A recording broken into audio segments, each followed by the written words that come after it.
The O Cannabis Conference and Expo returns to Toronto June 1st through the 3rd, and there's still some good booth locations available. This exciting event is free for cannabis retailers and will feature Tommy Chong receiving a Lifetime Achievement Award at the O Cannabis Industry Awards. For more information about exhibiting or to register to attend, go to ocannabis.com. That's OCANNABIZ.com. Today, we're going to take a look at a report from Headset on holiday sales to kind of give us an idea of what's new or new rollout, or maybe even all-time low prices. Generally, that's reserved for 420. Whenever we see low prices on 420, that gives us an idea about 24 months in advance of what the average low item prices will be. But as the industry evolves and normalizes, I'm expecting that these holiday sales will match that.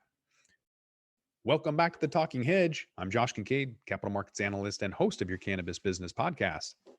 So, obviously, the holiday season, busiest time of the year, and successful retailers plan for season weeks, if not months in advance. So, with the proper tools and reliable data, retailers can make more informed decisions on how to boost their revenue. So, looking at week over week revenue growth for 2019, we could see that the graph specifically at the week over week revenue, which allows us to quickly identify which weeks or groups of weeks had a high sales volume last year. So, for example, the week of 420 not only experienced the second highest week over week growth, but also clearly brought in the most revenue. So, later in the year, however, we see that the week of November 25th during Green Wednesday, Thanksgiving, and Black Friday, it also had strong growth, with the following week bringing in even more total revenue. So, to examine the data even more closely, all we have to do is change our data range and date granularity filters. So next, we're going to examine which day of the week brought in the most and least amount of revenues. You can see a pattern during Thanksgiving week, a big sales day on Green Wednesday and minuscule sales on Thanksgiving, ending with massive sales on Black Friday. So the graph also shows strong sales during the last weekend before Christmas. So on Saturday, the 21st of December, and Sunday, the 22nd, as well as Christmas Eve, was the third biggest day of sales across the entire time period. So only Green Wednesday and Black Friday experienced greater sales. From this, you can know exactly when to expect increased foot traffic and sales, and thus when to ensure not only that products are properly stocked, but also that enough staff is scheduled to assist customers in a timely manner. So diving into sales on Black Friday, we can see the analysis from November 29th of 2019 showing us what product categories performed well on Black Friday. You can see that while concentrates and flower had the largest raw increase in total daily sales, beverages, tinctures, and non-cannabis products had the largest relative increase. That is, Black Friday was the most different than the previous 4 Fridays for these categories, with beverages experiencing a 67% increase. Flour, on the other hand, had the weakest relative increase among all categories, despite being the best selling product category in the store. Considering its popularity, any general manager might want to consider improving performance on Black Friday this year through marketing, promotion, or other strategies. So, to continue the analysis of Black Friday for 2019, a general manager might want to look at flower brands that sold best last year and comparing the sales on Black Friday to the average daily sales of the previous 4 Fridays. One brand stands out to be the clear winner. Friday last year, however, far surpassing the growth of any other top brands. It should be noted that the average daily sales of the previous 4 Fridays was far lower than the next top selling brands. So, in the days leading to and throughout the weekend of Black Friday, the discounts were considered higher than the store average. And so, while brands maintained the advantage even on Black Friday when the store's average discount broke 35%, showing that the brand sold so well because of the promotion strategy for Black Friday. So, general managers have a similar strategy, extremely successful when applied to certain brands. It can obviously implement similar promotions, driving in new business and customers. Looking at a customer analysis for Black Friday, you can see that last year demographics varied considerably between each of the store's top selling brands. So there's a moderate over index of females, meaning that they had relatively more sales from female customers than store averages across all brands. So telling us that even though there's less than half of the sales were to females, this brand might slightly be more popular with females than the average brand in the store, and also sold particularly well to the ages 36 to 45 years old, who made up 43% of sales. So next, we're going to take a look at consumers who responded to various marketing channels by looking at demographic sales data across reference with referral codes. And so here we could see that those aged between 36 to 45 years old, the same age group that contributed to the most sales last year, responded best to Facebook and Weed Map campaigns and were not all driven by Yelp. Perhaps this is when a general manager might be able to improve the performance of Yelp and Leafly campaigns with that demographic, since we know that they were big discount shoppers on Black Friday of last year. So, which channel drives the biggest baskets? Well, it's critical to understand how marketing campaigns are performing in terms of total sales and average baskets. So, as this gives you an indication of the return on investment of the campaign, if a campaign is driving hundreds of new customers to your store, but they get a huge discount only to spend a few dollars each time, it's not an effective campaign for the bottom line of your business. So here we could see that Leafly referrals brought in the most in total revenue for the day, while drive-by sales had the highest average baskets. So the drive-by referral code refers to customers who used a discount advertised on a nearby billboard who were usually first-time customers to that store.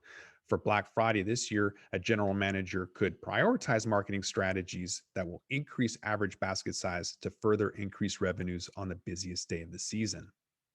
Customer retention is important, so this graph is displaying the percentage of customers in each cohort that return within a number of days or months after their first purchase.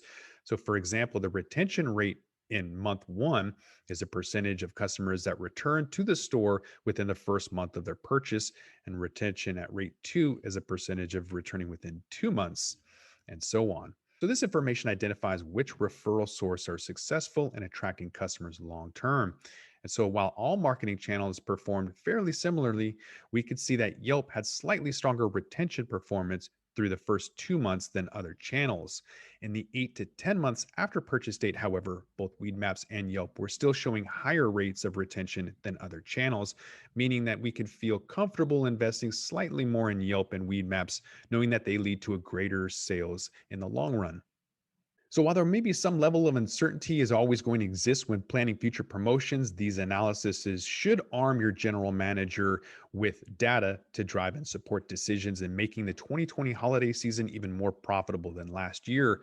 So for example, you might want to decide to use lightly discounted and frequently rotating promotions to attract holiday shoppers across the entirety of the season instead of concentrating margin shrinking deals around Black Friday.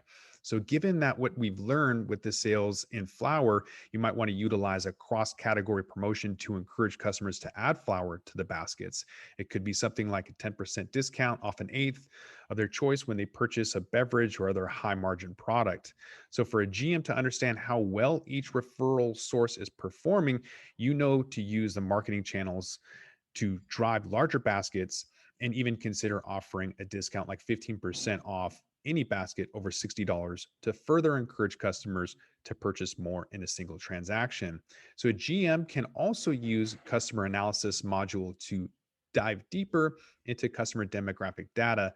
So with that tool, you can decipher which current flower brands are most popular with the 36 to 45 age bracket, and then offer enticing promotions to those brands in an effort to capture this deal-hungry demographic.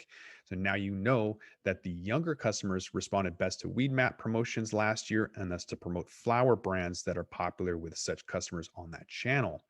Holiday planning is strenuous for everyone, and planning without data makes this season all that much more difficult for retailers. But Headset's Retailer Premium, it provides an excellent suite of tools to better understand the performance of your business, past promotions, and so that you can strategically plan for better ones in the future.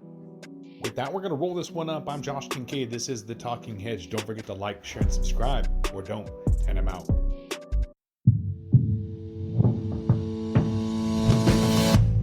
Tell me, boy, you make me so bored. You need to walk the other way. I tell you once more. Please get out of my way. I don't want you no more. We're done here, boy. I know you think you're so fine, but you can't see it. I've been wanting to unwind.